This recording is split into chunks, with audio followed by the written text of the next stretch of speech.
नमस्कार। मैं हूं अंजू पंकज। बहुत बहुत स्वागत है आप सबका।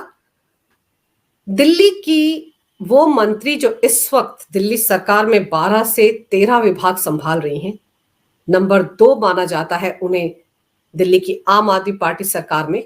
अरविंद केजरीवाल के बाद इस वक्त सबसे ज्यादा पावरफुल मंत्री वही हैं और वही एक बार फिर अपने झूठ के चलते अपने ही जाल में फंस गई हैं। आतिशी मार्लेना ने 2 दिन पहले यह आरोप लगाया था कि बीजेपी ने उन्हें बीजेपी में शामिल होने का ऑफर दिया है। उन्हें यह कहकर धमकाया जा रहा है कि अगर वो बीजेपी में शामिल नहीं हुई तो उन्हें ईडी 1 महीने के अंदर गिरफ्तार कर लेगी। ऐसे में अगर वो चाहते हैं कि उनका राजनीतिक करियर आगे बढ़े तो उन्हें बीजेपी का दामन थाम लेना चाहिए। उन्होंने बाकायदा प्रेस कॉन्फ्रेंस करके ये कहा था कि उनके बहुत ही करीबी रिश्तेदार के जरिए उन्हें ये ऑफर मिला है। अब ये तो उनकी पुरानी आदत है, इस तरह के आरोप लगाकर उन्हें लगता है कि बात खत्म हो गई। लेकिन इस बार मामला चुनाव आयोग तक पहुंच गया है।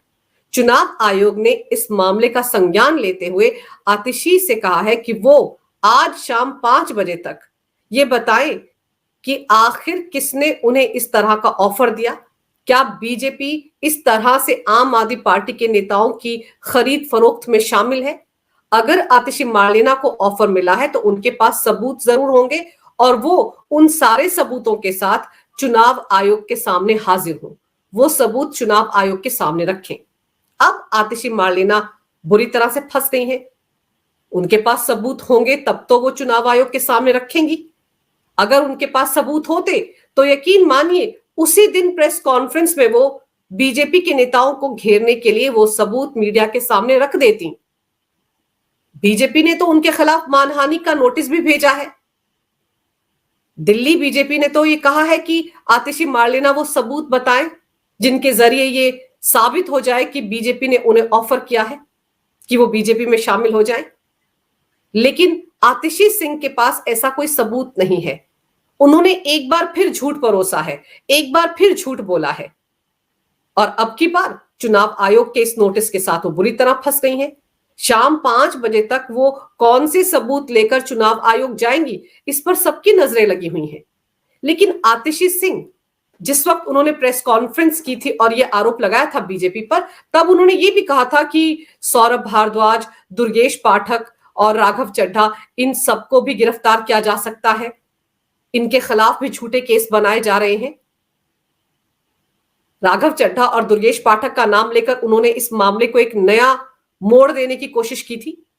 और आतिशी मार्लेना बौखलाई हुई इसलिए थी क्योंकि एक दिन पहले राउज एवेन्यू कोर्ट में ईडी ने यह कहा था कि अरविंद केजरीवाल ने पूछताछ के दौरान ईडी को यह बताया है कि विजय नायर उनको रिपोर्ट नहीं करता था, वो सौरभ भारद्वाज और आतिशी सिंह को रिपोर्ट करता था। ये सुनकर कोर्ट रूम में मौजूद आतिशी सिंह और सौरभ भारद्वाज के चेहरे पर हवाइयां उड़ गई थी। दोनों एक दूसरे को देख रहे थे और फिर सुनीता केजरीवाल की तरफ देख रहे थे क्योंकि उन्हें ऐसी उम्मीद ही नहीं थी कि पूछताछ के दौरान अरविंद केजरीवाल ये खेल भी खेल सकते हैं। उसी वक्त तो कोर्ट में ईडी की तरफ से कहा गया था कि पूछताछ के दौरान अरविंद केजरीवाल खुद को संत साबित करने में लगे रहे। वो ये दिखाने में लगे रहे कि आबकारी पॉलिसी से उनका कोई लेना देना नहीं है, शराब घोटाले से उनका कोई लेना देना नहीं है। साउथ लॉबी जिसने कि 100 करोड़ रुपए आम आदमी पार्टी को दिए, जैसा दावा के कविता ने किया था कि 100 करोड़ रुपए उन्होंने अरविंद केजरीवाल और सिसोदिया को दिए ताकि उनके हिसाब से नई आबकारी पॉलिसी में बदलाव किया जा सके। तो अरविंद केजरीवाल इससे भी पल्ला झाड़ते नजर आए। तो जब सुनवाई के बाद कोर्ट से बाहर निकली थी आतिशी सिंह, तो उस वक्त मीडिया ने उनसे पूछा था, एक भी सवाल का जवाब आतिशी सिंह ने नहीं दिया था। कम से कम इतना तो कह सकती थी कि ये आरोप सही नहीं है, लेकिन किस मुंह से बोलती, क्योंकि उन्हें तो फंसाया उन्हीं की पार्टी के मुखिया, दिल्ली के कट्टर ईमानदार सीएम अरविंद केजरीवाल ने ही। उन्होंने ही ईडी की पूछताछ में उनका नाम लिया, तो वो कैसे नकारती इस बात को, कैसे अरविंद केजरीवाल को झूठा साबित करती। कहने को तो वो कह सकती थी कि अरविंद केजरीवाल ने बिना वजह उन्हें फंसा दिया, बिना वजह सौरभ भारद्वाज का नाम ले लिया, लेकिन वो ये बोल ही नहीं सकती थी क्योंकि जैसे ही वो इन आरोपों को नकारती तो वैसे ही वो एक तरह से आम आदमी पार्टी के संयोजक अरविंद केजरीवाल के खिलाफ नजर आती। इसलिए उन्होंने शाम होते होते ऐलान किया कि वो अगले दिन बड़ा खुलासा करने जा रही हैं। और बड़े खुलासे में उन्होंने ये कहा था कि उन्हें बीजेपी ने ऑफर दिया है पार्टी में शामिल होने का। और अब अपने ही झूठ में वो फंस गई हैं, क्योंकि इससे पहले भी वो इस तरह का झूठ बोल चुकी हैं। याद कीजिए, अभी करीब करीब 3 हफ्ते पहले उन्होंने अरविंद केजरीवाल की उस पोस्ट के बाद एक प्रेस कॉन्फ्रेंस की थी, जिसमें ये कहा था कि 7 ऐसे विधायक हैं जिन्हें 25-25 करोड़ रुपए ऑफर किए गए बीजेपी की तरफ से। क्योंकि अरविंद केजरीवाल ने एक लंबा चौड़ा पोस्ट सोशल मीडिया पर लिखा था, जिसमें यह दावा किया था कि उनकी सरकार को गिराने की कोशिश हो रही है, 21 विधायकों को खरीदने की कोशिश हो रही है बीजेपी की तरफ से, और 7 विधायकों को 25-25 करोड़ रुपए ऑफर किए गए हैं।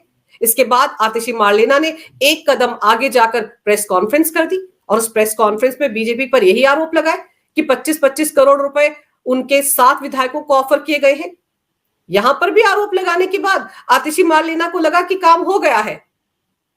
इस खेल में उस वक्त भी बीजेपी ने कहा था कि सबूत लेकर आए, किसने कब किसको ऑफर किया ये तो बताएं, कम से कम अपने 7 विधायकों के नाम तो बताएं और बीजेपी के उन नेताओं के नाम बताएं जिन्होंने ऑफर किया। उस पर आतिशी मार्लेना चुप्पी साध गई। ये कहा कि अगर वक्त आएगा तब वो इन सारे सबूतों को पेश करेंगी। दिल्ली पुलिस ने संज्ञान लिया। दिल्ली पुलिस की क्राइम ब्रांच ने नोटिस भेजा आतिशी सिंह के घर पर और अरविंद केजरीवाल के घर पर। आपको याद होगा किस तरह का ड्रामा हुआ। घंटों क्राइम ब्रांच के अधिकारी उनके घर के बाहर खड़े रहे, कोई भी वो नोटिस लेने के लिए नहीं आया।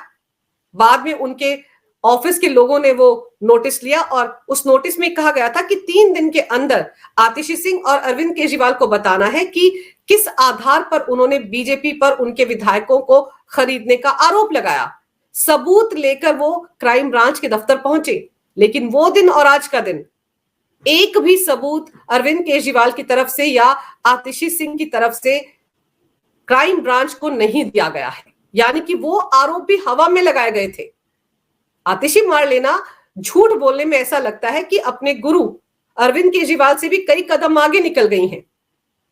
फिर उन्होंने ये आरोप लगाया था कि देखिए अरविंद केजरीवाल की सेहत के साथ तिहाड़ जेल में खिलवाड़ हो रहा है, वो बीमार पड़े हुए हैं और उनका कोई ध्यान नहीं रख रहा है, उनका वेट भी 4.5 किलो कम हो गया है।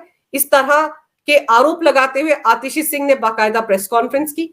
उस झूठ की भी तुरंत पोल खुल गई, क्योंकि एकदम से तिहाड़ जेल प्रशासन हरकत में आया और उन्होंने बताया कि 2 डॉक्टर अरविंद केजरीवाल को देख रहे हैं, उनकी डायबिटीज भी कंट्रोल में है और उनका वेट उतना ही है जितना तिहाड़ जेल में आने के वक्त था।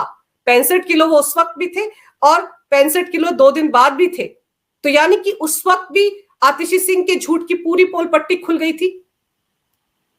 तो जितने भी झूठ उन्होंने आज तक मीडिया के सामने बैठकर परोसे हैं, उनका एक एक झूठ पूरी तरह से बेनकाब हुआ है।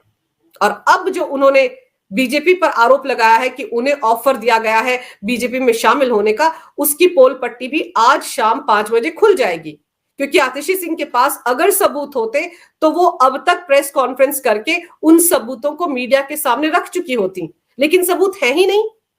लेकिन अब क्योंकि चुनाव का मौसम है, इस तरह के आरोप अगर आप दूसरी पार्टी पर लगाएंगे खरीद फरोख्त के, तो चुनाव आयोग तो पूछेगा कि अगर आपके पास सबूत है तो कृपया वो सबूत हमारे सामने रखिए, हमारे दफ्तर में लेकर आइए।